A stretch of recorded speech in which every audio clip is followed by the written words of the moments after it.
जो हम लेंगे, इन्होंने वोडा आइडिया में ले रखा है, लगभग 1000 क्वांटिटी है और इसे और भी होल्ड करना ये चाहते हैं, या अगर सेल करना हो तो फिलहाल रणनीति के लिहाज से तुरंत एक सलाह चाहिए होगी। अजीत, अगर आपको मेरी आवाज़ आ रही है, बताइए अब आगे की रणनीति में इनको अभी फिलहाल क्या रिकमेंडेशन होगी? शुक्रिया कविता। तो कविता देखिए, वोडाफोन आइडिया और बाकी सारे काउंटर्स थोड़ा बहुत रिकवरी जरूर दिखा रहे हैं, but when it comes to telecom तो डेफिनेटली हमारी रिकमेंडेशन होगी कि आपको भारती एयरटेल के साथ रहना चाहिए। अक्रॉस द बोर्ड हमने देखा जिस तरीके से मार्केट में सेलिंग प्रेशर रही, बावजूद इसके वहां पे आउट परफॉर्मेंस कंटिन्यू रही। तो अगर आपके पास पोजीशन है, शॉर्ट टर्म का नजरिया है, डेफिनेटली आपको एग्जिट करके एक बार भारती पे स्विच करना चाहिए। और मुझे लगता है कि भारती में नेक्स्ट लेग ऑफ रिकवरी और अपमूव के लिए तैयारी कर रहा है। तो 1750 के निकलते ही फिर आपको एक नए हाइस की तरफ स्टॉक जाता हुआ नजर आएगा। तो एक्यूमुलेशन का टाइम है, 1550 के स्टॉप लॉस के साथ यहाँ पे आप लॉन्ग पोजीशंस क्रिएट कर सकते हैं। ओके, चलिए, तो यहाँ पे लॉन्ग पोजीशन जो है वो क्रिएट की जा सकती है, लेकिन हाँ स्टॉप लॉस काफ़ी आपको ज़रूर रखना है क्योंकि वोडाफोन आइडिया है तो थोड़ा वॉलेटाइल रहता है ये स्टॉक, इसके लिए आप यहाँ पे सोच समझ के कीजिएगा। इंडस टावर, हमारे एक व्यूअर है रवि कुमार, उन्होंने लिया है 800 शेयर 350 के भाव पे, तो यहाँ पे भी क्या रुकना चाहिए? टेलीकॉम की तेजी के साथ इंडस टावर भी चलेगा?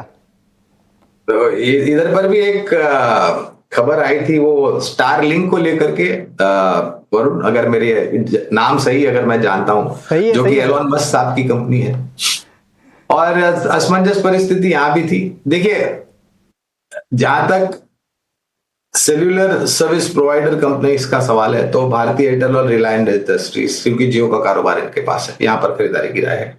इंडस टावर में बने रहने की राय है, अगर आपने ऊपरी स्तर पर लिया है तो आप एवरेज भी कर सकते हैं। जिस प्रकार से टेक्नोलॉजी को लेकर के परिवर्तन हो रहा है टेलीकॉम सेक्टर में, मुझे लग रहा है कि इंडस टावर जैसी कंपनियों की भूमिका काफी अहम होगी दूरसंचार को आगे बढ़ाने के लिए।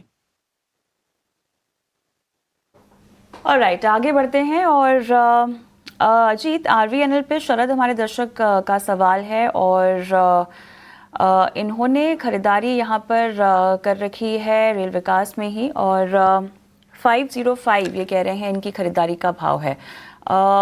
लॉस में तो है ही, लेकिन लॉस पे लॉस हो रहा है, जिसको लेकर ये परेशान है। फोन लाइन पर हमारे साथ नहीं है।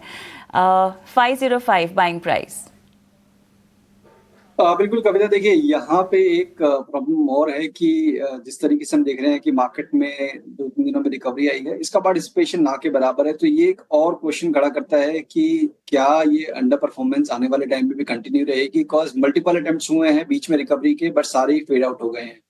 तो अभी हर लेवल पे यहाँ पे नेगेटिविटी है। एक पॉजिटिव चीज है यहाँ पे कविता, जो कि पिछले अगर आप 1-1.5 महीने का प्राइस एक्शन देखेंगे तो कहीं ना कहीं ये इसको 300-320 के जोन को होल्ड करने की कोशिश कर रहा है। तो यही एक सिल्वर लाइनिंग है कि जहां पे कि पॉसिबिलिटी बन सकती है कि आने वाले दिनों में एक आपको रिकवरी देखने को मिले। जब ये स्टॉक करीब 350 के लेवल को ब्रेक करेगा तो 400 तक के लेवल देखने को मिल सकते हैं। बट क्योंकि इनका काफी ऊपर की खरीद है, मेरे हिसाब से 400 के पास इनको दोबारा से रीवैल्यूएट करना चाहिए जब भी स्टॉक आ जाता है, और साथ ही साथ 300 का एक क्लोजिंग स्टॉप लॉस भी मेंटेन करें।